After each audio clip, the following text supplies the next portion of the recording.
नमस्कार दोस्तों, कैसे हैं आप लोग। आज आपकी लाडली बहन कहानी लेके आई है न्यू डायरेक्शन। सुबह के लिए दाल भिगो देती हूँ। कल रविवार को सबके लिए दही भल्ले बनाऊंगी, सब खुश हो जाएंगे।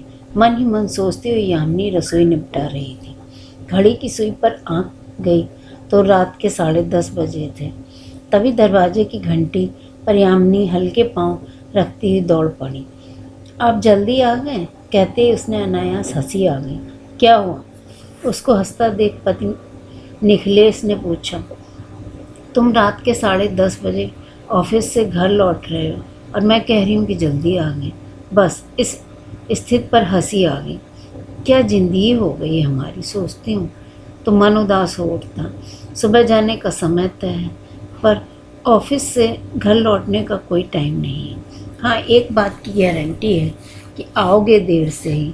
ये विदेशी कंपनियां पैसे तो अच्छे देती हैं, पर इंसान को अपनी बपौती समझ लेती हैं। न बेचारी की कोई अपनी लाइफ है, ना किसी प्रेम मित्र रिश्तेदार के यहाँ आने जाने का समय। और तो और अपने बच्चों को भी अक्सर बस सोते हुए ही देख पाते हैं। बड़बड़ाते हुए यामिनी रोज की भांति गैस ऑन कर चपातियाँ सेंकने लगी। आज बच्चों की पीटीएम थी ना, कैसी रही? निखिलेश अपनी गृहस्थी में चाह कर कुछ भी खास योगदान नहीं दे पाता था। उसका सर्वोच्च योगदान था कि उसकी तनख्वाह जिससे घर चलता था। उत्कर्ष की टीचर ने कहा है कि उसे मैथ में और हार्ड वर्क करना पड़ेगा, और सौम्या की टीचर ने बताया कि ताइक्वांडो की नई ट्रेनिंग आरंभ होने वाली है। उसका इसलिए सोच रही हूँ कि सौम्या को ताइक्वांडो शुरू करवा दूँ। क्लास अगले हफ्ते से शुरू हो जाएंगी। कल उसके लिए ताइक्वांडो की यूनिफॉर्म ले आती हूँ। हाँ तो ले आना। वैसे भी घर में रहती हो, सारा दिन सफाई बर्तन के लिए मेड आती ही है। घर के छोटे छोटे काम निपटा कर चली जाना। अधिकतर पतियों की तरह निखिलेश को लगता था कि यामिनी के पास कोई खास जिम्मेदारी नहीं है, बस ऑफिस कामकाज की तरह समझ रखता था और उसी के आगोश में डूबा रहता था।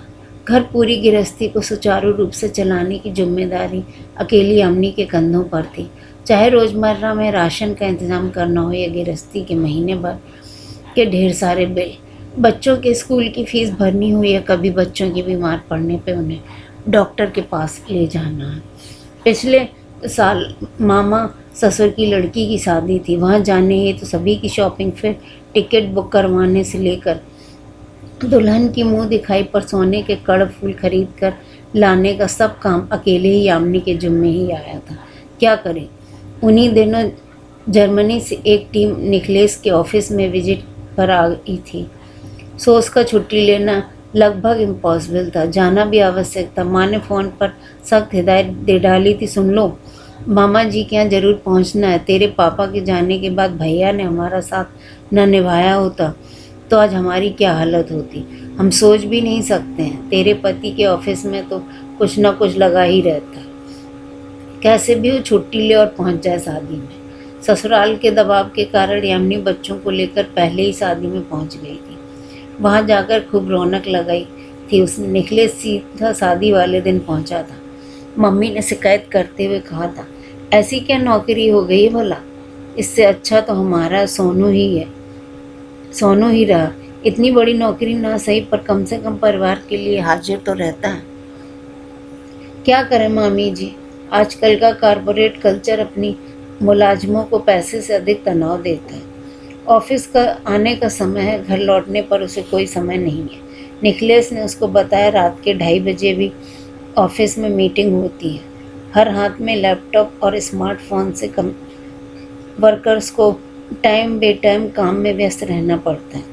इस पर जब वह घर लौटे तो पत्नी चाहती कि वह कुछ सुकून भरे पल जिसमें दोनों साथ हों, प्यार भरी बातें हों, दिन भर की खास गपशप, मतलब दोनों का तनाव। और क्या मामी जी, मैं तो शादीशुदा होते हुए भी अकेली सी रहती हूँ।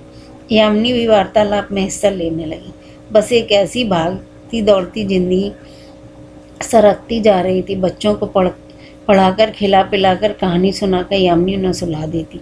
फिर देर रात तक बच्चों के सोने के पश्चात वह निखिलेश की प्रतीक्षा में बगीचे में चक्कर लगाती रहती। रूटीन ऐसा ही था। निखिलेश लौट आता तो यामिनी उसके लिए गर्म खाना बनाकर परोस देती। इस बार गर्मी की छुट्टियों में यामिनी की छोटी बहन युक्ता शादी के पश्चात पहली बार यामिनी के घर रहने आई। यामिनी ने पूरी खुशी के साथ तैयारी की थी, किंतु युक्ता को अकेली आई देखकर थोड़ा आश्चर्य हुआ था। अकेली आई हो?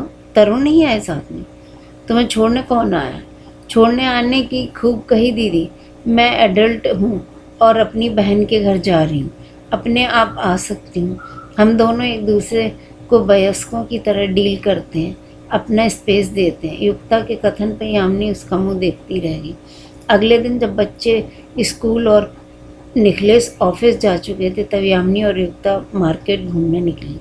यामिनी को अक्सर अपना माथा सहलाने तब देख युक्ता ने टोका, क्या हुआ दीदी, सिर दर्द है क्या? हाँ, अक्सर नींद नहीं पूरी होती ना, तेरे जीजा जी इतनी देर से घर आते हैं, फिर उसके लिए गर्म खाना बनाती हूँ, उसके साथ खाती हूँ, फिर रसोई उठाने में कुछ समय लगता है, ऊपर से सुबह तो समय से उठना ही है, बच्चों को स्कूल तो भेजना है, यामिनी ने बताया। दोस्तों, आप लोगों को ये कहानी कैसी लगी? इसका अगला भाग हम बहुत जल्दी लेकर आएंगे। अगर आप मेरे चैनल पर नए हैं तो प्लीज़ लाइक कीजिए, सब्सक्राइब कीजिए और मुझे सपोर्ट कीजिए। धन्यवाद।